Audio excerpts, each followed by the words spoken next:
Hello everyone and welcome to another video. The year is 2013. Doctor Who celebrating its 50th anniversary with many events, the main one being the feature-length special, The Day of the Doctor. The special was written by Stephen Moffat and saw the return of David Tennant as the 10th Doctor, and the first full appearance of John Hurt's War Doctor after first appearing in The Name of the Doctor. But what if all of that had changed? What if, in an alternate timeline, Christopher Eccleston had appeared in A Day of the Doctor?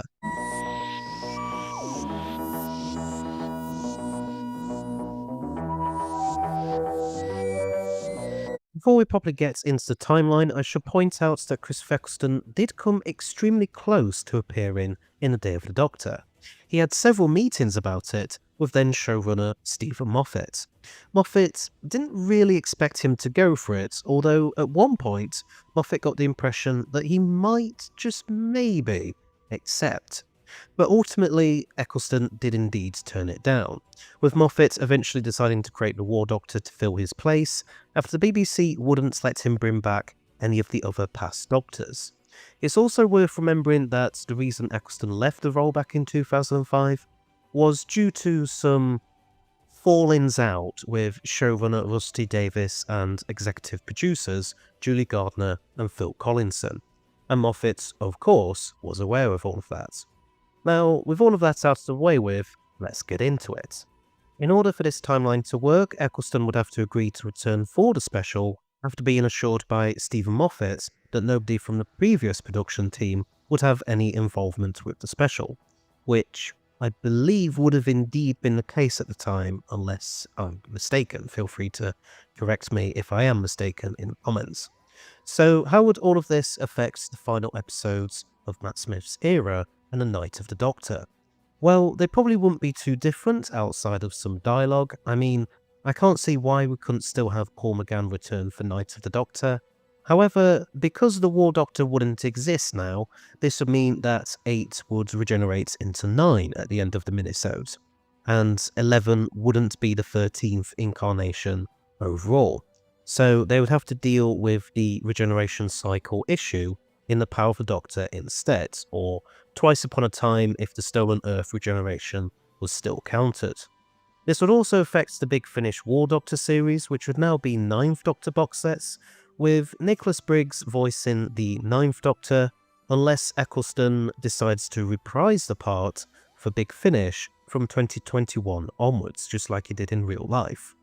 In terms of how Eccleston's presence would have affected the Day of the Doctor itself, we actually have a pretty good idea of what Moffat had planned. We know from leaked early storyboard images and interviews with Eccleston himself that the 9th Doctor would have been the one to be fighting on the last day of the Time War, so he takes the War Doctor's place essentially. Now, I could detail the episode from 9th Doctor's first appearance onwards, but as it's literally going to be more or less the exact same as what we got, just with a change of one of the leads, I don't think there's really much point in going over it, as it will just get irritating after a while. As much as I would have loved to have seen Eccleston in the special, it would be a shame to not have John Hurt's War Doctor. So, how about a second scenario where both of them appear in the special? This second option, let's say that Eccleston agrees to return, but after thinking it all through, Moffat realises that it couldn't be the 9th Doctor who supposedly wiped out the Daleks and Time Lords, as he makes a remark in Rose that implies he's just regenerated. Could have been worse. Look at the ears. So he creates the War Doctor anyway, after the BBC still doesn't let him bring back any of the classic series Doctors. He checks with Eccleston that he's okay with this, which he says he is. So now we have both Hurt and Eccleston appearing alongside Tennant and Smith. This therefore means that Eccleston would need his own introductory scene. Perhaps he's in the TARDIS, either on his own or talking to Rose, when a Time Fisher appears, much to Nine's curiosity. He decides to jump through it and then appears in the forest, meeting 10 and 11 before the War Doctor shows up after him. 11 asks 9 if he saw a Fez flying through by any chance, to which 9 just says no, slightly bewildered at his future self's interest in such a thing. 10 then properly introduces himself in 11 to 9 with the three of them comparing sonics. And just after that point is when the War Doctor comes through. I can imagine 9 probably having the most disdain for the War Doctor out of the three of them, probably even leading him to get angry and start shouting at him, saying, "You're the one who did it. You're the one with so much blood on your hands. You killed all of our people and left me alone to clean up after your mess." The War Doctor shouts back at him, saying that he hasn't got the faintest idea what he's talking about, before Queen Elizabeth I and her guards appear and take the four of them to the tower. From there, 9 will probably continue to give the War Doctor the hardest time, although 10 would no doubt join in for some parts as well, with 11 and later Clara acting as the mediator, reminding them that they need to work together, to get out of their current predicament. Over the course of the story, 9 slowly calms down and starts to actually sympathise with the War Doctor's situation and respect him, realising that, like 10 and 11 did, he is still ultimately worthy of being called the Doctor. He, 10 and 11 agree to help War out with using the moment, only for all of them to realise that there's another way to end the war where they can actually save Gallifrey. We then obviously get all 13 Doctors saving their home, with 9 probably exclaiming, "Oh, fantastic!" after 10 and 11 have shouted each of their own catchphrases as the TARDISes fly closer to Gallifrey, getting into their final positions. It's after this that the War Doctor then goes, "Oh, for God's sake, Gallifrey stands." Yes, I know that probably sounded quite a lot like cringy fan service, but I couldn't resist. Also, sorry for the probably pretty terrible impressions. So all of that, the four of them journey back to the Undergallery and talk amongst themselves, with Clara watching on.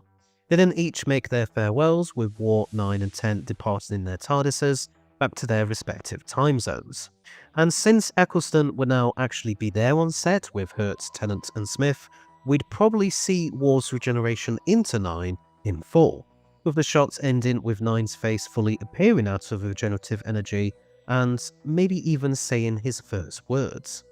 But as much as this would definitely be my preferred scenario, it's not the most realistic to Eccleston's feelings about returning to the part back then. So here's a brief third one, which essentially serves as a halfway point between the first two. For this, Eccleston still decides to come back for the special, but only for a few scenes, namely for the saving Gallifrey sequence and the regeneration scene. This will mean that instead of the clip from the parting of the ways, we'll get a new short scene with the 9th Doctor making some sort of remark.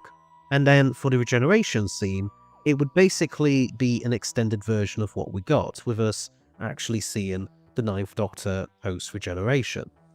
Overall, while all three scenarios are quite interesting, I do honestly prefer the second one, as it's the best of both worlds. And I prefer the idea of having Eccleston's 9th and Hurt's War Doctors sharing screen time together with each other, as well as 10 and 11 personally. So there we have it. There's my take on what if Christopher Eccleston was in the Day of the Doctor. What do you guys think? Do you like my take on it or not? And is there anything you would do differently? Please feel free to let me know in the comments section below. And thank you to the Dalek Hunter for his help with this video's script. Anyway, so thanks for watching, hope you liked it. Please don't forget to press that subscribe button below, as well as press the bell icon at the side of it, so you'll stay notified of when all my new videos come out. And feel free to join my Discord server, a link to which you can find in a pinned comment below, as well as one for a wiki page for my what ifs. And I shall see you all in another video. So until next time, bye bye!